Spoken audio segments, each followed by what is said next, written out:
PTI की असम्बलियों से इस्तीफे दिए तो ज़िमनी इलेक्शन करवा लेंगे। ख्वाजा मोहम्मद आसिफ का दबंग ऐलान। एबीएन न्यूज़ से गुफ्तगू में कहा, वक्त आएगा ये इस्तीफे का कहेंगे तो बड़े अपसेट होंगे। हकीकत तब आश्कार होगी। पीटीआई वाले फौज से मुज़ाकरात की बात करके अपने लीडर की बातों की नफी कर रहे हैं। उन्होंने मजीद क्या कहा, आइए जानते हैं।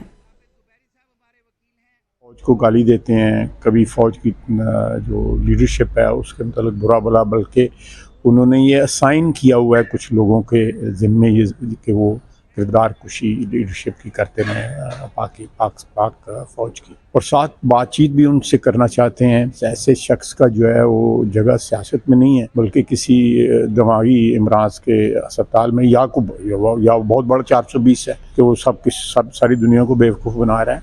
लेकिन दुनिया को नज़र आ रहा है जिस किस्म की वो नारे लगा रहे थे कि सिविलियन सुप्रीमेसी की, जब सिविलियन जो सुप्रीमेसी के कहने वाले फ़ौज के साथ सिर्फ और सिर्फ फ़ौज के साथ या फ़ौज की क़यादत के साथ या आर्मी चीफ के साथ मुज़ाकरात पे इंसिस्ट करें, जिसकी कोई जगह नहीं है हमारी सियासत के अंदर, तो मैं समझता हूँ कि उन सियासतदानों की भी कोई जगह नहीं है हमारी सियासत के ऊपर। उनकी पार्टी का इंटरनल मामला है, वो इस्तीफे दें ना दें, उल्टे हों सीधे हों,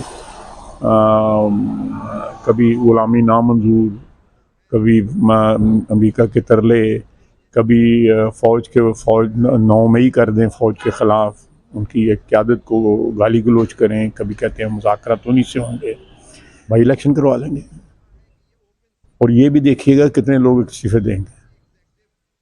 बहुत से लोग सेट हुए हैं, बड़े लोग सेट हुए हैं और वक्त आएगा ये इस्तीफे कहेंगे और बड़े अपसेट होंगे ये।